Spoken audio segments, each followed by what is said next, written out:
जो मामला कुछ दिनों से मंडी ज़िले में सोशल मीडिया पे और मीडिया के तहत हाईलाइट हो रहा है, उनसे संबंधित ही कुछ पॉइंट्स आज प्रदर्शन करते हुए मंडी ज़िले से और बाहर से ज़िले के बाहर से लोग आए थे और अपनी बात प्रदर्शन के माध्यम से रख रहे थे। तो उनको यही आग्रह उनसे किया था कि शांतिपूर्ण ढंग से, क्योंकि प्रशासन भी यहीं था और हमने कहा कि शांतिप्रिय ढंग से आप अपनी बात रखें। उन्होंने वही पॉइंट्स दोहराए हैं कि एक तो जो सिक्योरिटी व्यवस्था है, कोई भी प्रवासी आते हैं तो उस पॉइंट ऑफ व्यू से थोड़ा गौर करने का विषय है, और साथ में जो ये मस्जिद जेल रोड पे बना है उसके बारे में उनका कहना था कि इस पे एक्शन लिया जाए। उनको फैक्ट्स के बारे में अवगत कराया गया, क्योंकि बहुत सारे रूमर्स भी सोशल मीडिया के माध्यम से पिछले कुछ दिनों से फैलाए जा रहे थे। वो फैक्ट्स भी आपके माध्यम से, सोशल मीडिया के माध्यम से हमने लोगों के समक्ष रखे हैं, और आज भी जो प्रदर्शन कर रहे थे उनके समक्ष भी रखे हुए हैं कि मंडी ज़िले में जो भी संबंधित विभाग है उनके द्वारा अगर इस विषय पे कोई कार्य किया जा रहा है, वो समयबद्ध तरीके से कार्य किया जा रहा है, उनको इसके बारे में अवगत कराया है। और आज उन्होंने सहयोग करते हुए शांतिपूर्ण ढंग से उन्होंने भी अपनी बात रखी, उनको फैक्ट्स उनको हाईलाइट किए गए हैं, और उन्होंने यही आग्रह किया कि इन सारे विषयों पे कार्य किया जाए, इन पे गौर फरमाया जाए। तो उनको बताया गया है कि इन सब पे कार्य किया जा रहा है, और भी कोई इनके फैक्ट्स ध्यान में आएंगे जिसके बारे में इनको शंका है या कुछ बताना चाह रहे हैं, जिस पे जांच का जो विषय हो सकता है, वो इनको कहा है कि आप ज़रूर आप बताएं, ताकि संबंधित विभाग द्वारा उस पर कार्य करवाया जा सके। मस्जिद को अवैध की चर्चा जो चली थी, उसमें क्या डिसीजन आता है? देखिए, दो चीज़ें हैं उसमें। एक तो ये है कि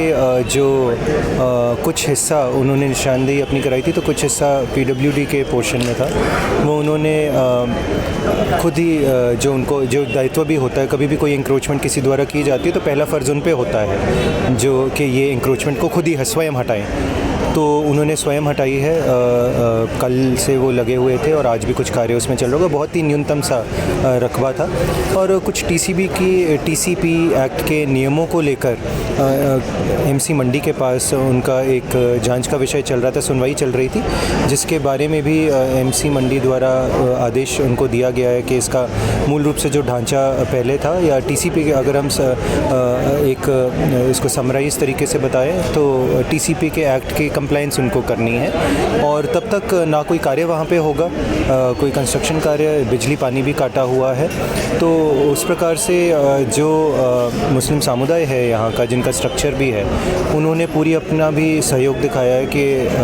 वे कानून का पालन करना चाहते हैं, और उन्होंने कल भी जैसे मीडिया के माध्यम से और इस कमिश्नर MC मंडी के कार्यालय के माध्यम से भी ये अर्ज़ रखी है, अपना सबमिशन दिया है कि जो भी कानूनी इसमें बनता होगा उनको अनुपालना करनी होगी, भी करेंगे। सर, जिस तरह से प्रोटेस्ट हुआ है, तो क्या किसी को अरेस्ट या किसी को कुछ ऐसा हुआ? अभी तो नहीं, परंतु जो आज गतिविधि हुई है उसमें अगर किसी ने, क्योंकि हमने सारी वीडियोग्राफी की है, सारा वीडियो एविडेंस भी है हमारे पास इसका शुरू से लेकर अंत तक, तो इसमें अगर किसी ने जो उल्लंघना की होगी जिसमें ऐसे कोई जान माल को खतरा पैदा हुआ होगा, तो उसमें मुझे उम्मीद है कि और पूरा विश्वास है कि पुलिस विभाग उस पर कार्रवाई तुरंत अमल में लाएगा। सिक्योरिटी रीजन से रोड सस्पेंड किया गया था, तो कंटिन्यू रहेगा यहाँ पे? क्या सस्पेंड? रोड सस्पेंड किया था? हाँ, फ़िलहाल अभी ये जो कुछ 200-400 मीटर का पोर्शन है, अभी फ़िलहाल इसको हम बंद रखेंगे, और इसमें निगरानी भी हमारी आने वाले समय में भी रहेगी। यहाँ पे फोर्स भी तैनात रहेगी, और क्योंकि एक सिक्योर माहौल यहाँ के नागरिकों को भी देना आवश्यक है। आपने देखा जिस तरीके से ज़िले के बाहर से भी लोग आए हुए थे, तो उस प्रकार से ये ज़रूरी है सुनिश्चित करना कि यहाँ इस वार्ड के लोगों को उस प्रकार की परेशानियाँ ना आए। हालांकि ये रोड बंद है, परंतु ऑल्टरनेट रूट्स अवेलेबल है, और ये इंश्योर किया जाएगा कि लोगों का मूवमेंट एक पैदल या गाड़ी का किसी न किसी तौर पे फैसिलिटेट किया जा सके, लॉ एंड ऑर्डर मेंटेन करते हुए।